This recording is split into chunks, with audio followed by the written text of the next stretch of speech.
It's 4 a.m. And the big test is in 8 hours, followed by a piano recital. You've been studying and playing for days, but you still don't feel ready for either. So what can you do? Well, you can drink another cup of coffee and spend the next few hours cramming and practicing. But believe it or not, you might be better off closing the books, putting away the music, and going to sleep. Sleep occupies nearly a third of our lives, but many of us give surprisingly little attention and care to it. This neglect is often the result of a major misunderstanding. Sleep isn't lost time, or just a way to rest when all our important work is done. Instead, it's a critical function, during which your body balances and regulates its vital systems, affecting respiration and regulating everything from circulation to growth and immune response. That's great, but you can worry about all those things after this test, right? Well, not so fast. It turns out that sleep is also crucial for your brain, with a fifth of your body's circulatory blood being channeled to it as you drift off. And what goes on in your brain while you sleep is an intensely active period of restructuring that's crucial for how our memory works. At first glance, our ability to remember things doesn't seem very impressive at all. 19th century psychologist Hermann Ebbinghaus demonstrated that we normally forget 40% of new material within the first 20 minutes, a phenomenon known as the forgetting curve. But this loss can be prevented through memory consolidation, the process by which information is moved from our fleeting short-term memory to our more durable long-term memory. This consolidation occurs with the help of a major part of the brain, known as the hippocampus.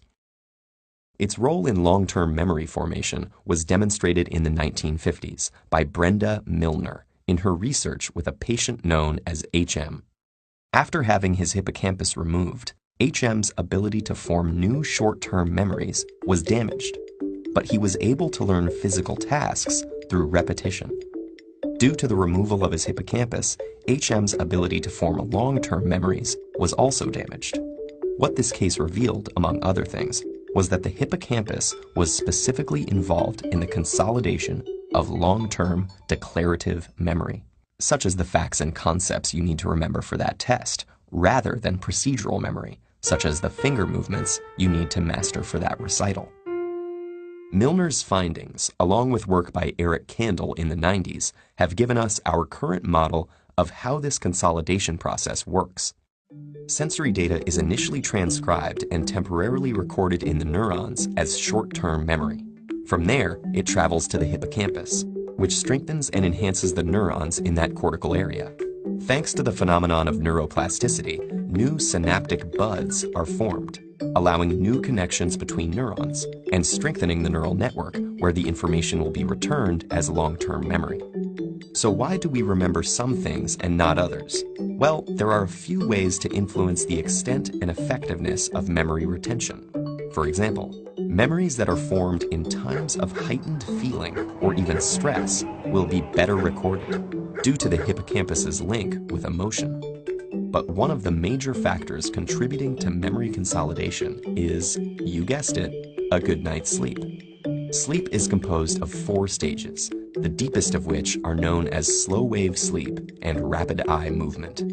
EEG machines monitoring people during these stages have shown electrical impulses moving between the brainstem, hippocampus, thalamus, and cortex, which serve as relay stations of memory formation. And the different stages of sleep have been shown to help consolidate different types of memories. During the non-REM slow-wave sleep, declarative memory is encoded into a temporary store in the anterior part of the hippocampus.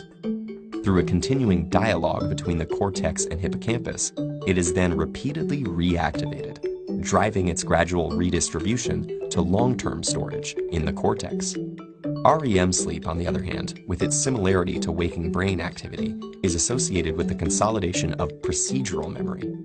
So based on the studies, going to sleep 3 hours after memorizing your formulas and 1 hour after practicing your scales would be the most ideal.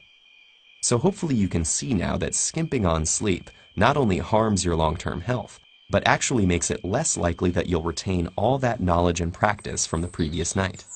All of which just goes to affirm the wisdom of the phrase, sleep on it.